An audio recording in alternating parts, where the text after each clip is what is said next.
wonderful facilitators. Today we welcome Mel. Her title talk is Taking Off the Blinders, and I can't wait to hear what she's got to say. I'm going to shut down my slides and let her share,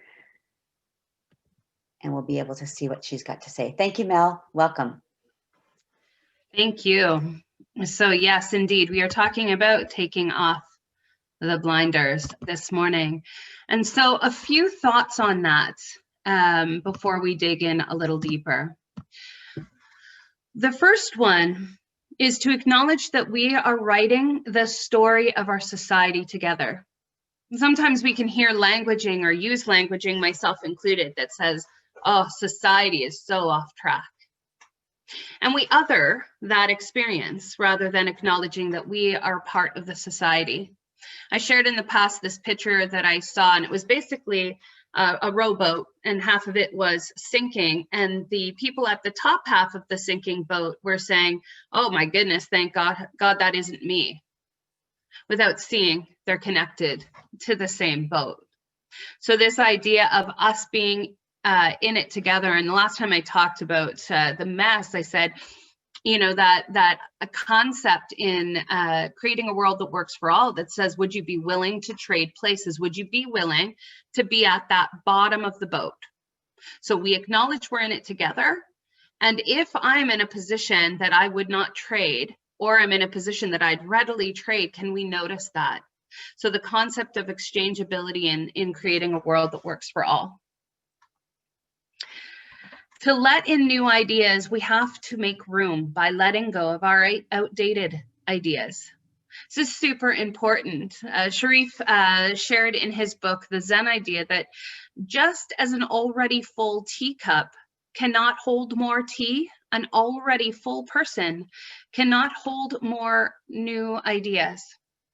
And so as we move in today, that invitation to remove our blinders, to be present and see and hear and feel from a whole and a divine place, allows us to then explore this idea of what it looks like to move forward in the world as empowered, creative, and change-making people. Unity Kitchener attracts creative people. We are creators, and we would do well to remember that. Sometimes in our lives, we can look at a mess and say, ooh, I really hope somebody gets to that, or ooh, I wonder what they're going to do about that, without realizing we are a part of it. In the same way, what we may do is focus on the flat tire that needs to be changing and say, that's what's wrong with the car. Similar to what we may do when we look at the world. So allow this car to be an analogy for our relationship with world, community. And so we may miss, while focused on that tire that needs to be changed, that the car actually has no engine, no brakes. That we may miss the other things going on. And the last time I spoke, I talked about this idea of us celebrating the body and all the different aspects and parts of the body. In order to do that, we are called to expand our vision out, to be able to see the different parts of the body and to acknowledge that what I may contribute, the changing of the tire, may be different than the person that's working on the engine, may be different than the person that notices the brakes. So being connected with one another, part of that is realizing our shared interconnectedness, the value and importance of each person, and showing up fully. As we move through this pandemic, it's become unbelievably aware to me, the need for creativity, the space, I wouldn't even say need, the space for creativity, the opportunity to do things in new and different ways as some of those old ideas become outdated. In unity, we have many paths. And the cool thing, there's this quote that says, the universe is conspiring with you. So I like to think that while there's also many paths, the aim is to help you grow and connect. And your path may not be my path, and that is okay. And my path may not be your path, and that is okay. What I would challenge us today, though, to open our minds to, is that even our path is paths. We have multiple ways of moving and growing in this world at all times. There are opportunities and possibilities everywhere, just as there always were. Charles Fillmore.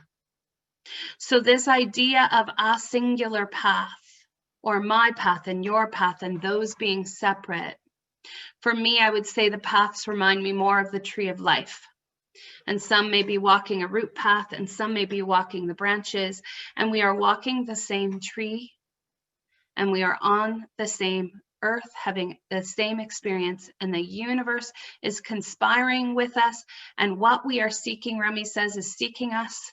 That idea of the collective within that journey. I went to a retreat, and we were sent out to grab or pick up something of meaning to us and do a meditative walk. And then we were bringing back that item to share. And I looked, and I mean, I saw so many beautiful things.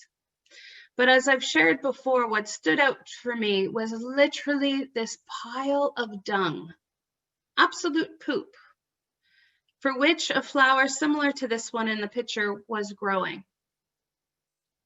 And it stood out for me because I could see the mess and I could see the beauty. And in Sharif's book, Creating a World That Works for All, I hear continuously from him this challenge to be able to see the world with expansiveness. That we don't move into a place of toxic positivity where we dismiss the poop, but rather we see the poop and we see the beauty in the poop and within the poop. And this ability to see wholly allows us to ground and center more accurately where we are, and then allows us to cultivate our ability to respond to whatever it is we are part of. The ability to see expansively becomes really one of our superpowers in moving forward to create the type of world that we wish to be in, that we vision and see, to create the type of communities that we vision and wish to see. Change begins with me.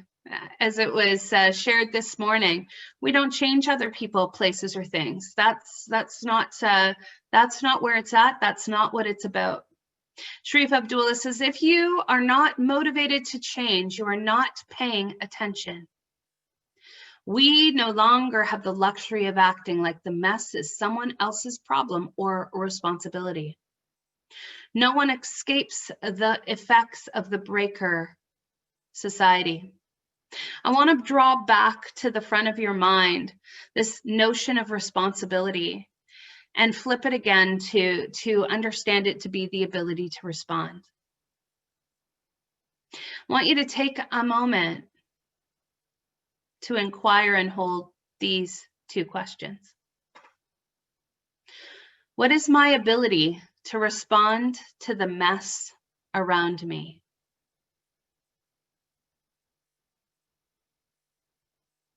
What is my ability to respond to the mess around me?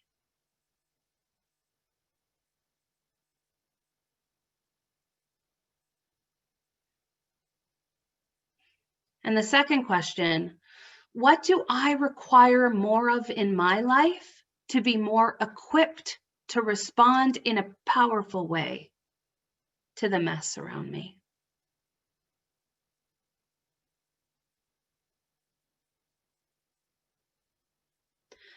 What do I require more of in my life to be more equipped to respond in a powerful way to the mess around me?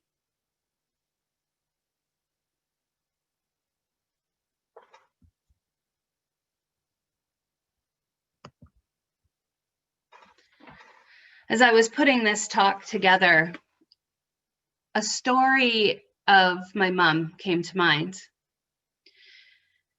It was after the there was in Haiti both a tsunami and an earthquake, and the country was devastated. My mom decided that it was her calling and her purpose to go and support two teams. One, a medical team going in to take life-saving cholera and other vaccines to the people of Haiti. And the other one was a group of engineers going to help secure clean water.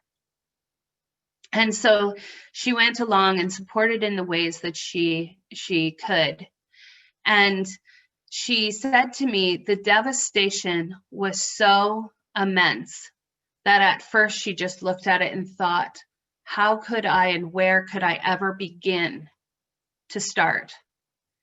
And she saw the pain, the anguish, the desperation, and the hopelessness on the faces of people walking where their entire communities had been demolished. But what she also noticed and saw was a group of people slowly picking up debris and moving it and rebuilding. And it came to mind in part because the first week that Rev Greg spoke, he challenged us, we're being called to either evolve or die. We're being called to either evolve or die. And I think about the courage, cur meaning heart, that it would have taken within those people to be in complete devastation and say, okay, I'm going to begin where I am. And I'm going to build what I can. I'm going to begin where I am, and I'm going to build what I can. And moving into that place of creator, moving into that place of unbelievable courage, reconnecting to possibility, opening ourselves back up. For me, this story stands out because each of us are being called as menders, as healers, as creators, as visionaries, to show up in new ways, to pick up the debris and start, and to see that other people around us are showing up too, that we're in this together, that each of us is doing the very best we can with what we have, what we know how to do. And as we know better, we will, of course, do better. And I've learned in my life that looking around me and seeing what other people are doing and matching that does not connect me in the same way to my own divine purpose or to my own divine nature or to divine as that spirit. It is about me looking within. And in that way, I would say that concept of we don't change other people, places, or things means that we dig deeper into ourselves to pull out those qualities of courage, of vision, of presence, of vulnerability. And we show up and we move the debris and we vision together and we create something new. And always on those journeys, and the tougher the journey, I'd encourage you to look for this more. Look into and at the eyes of the people around you. And if you don't see them, reach out and look up. They're there, I promise. In those people, you have that deeper connection, and you will find yourself unbelievably transformed. I'm so sorry that my dog is going to bark because somebody's at the door. I journaled this week, and it felt important that I share this with you. When we live in bits and pieces, we experience bits and pieces. Our lives become controlled, limited, and we miss the fullness, the beauty, and the opportunities that are held within the expansiveness of the all. We are called to courage, to live with heart, to create with purpose.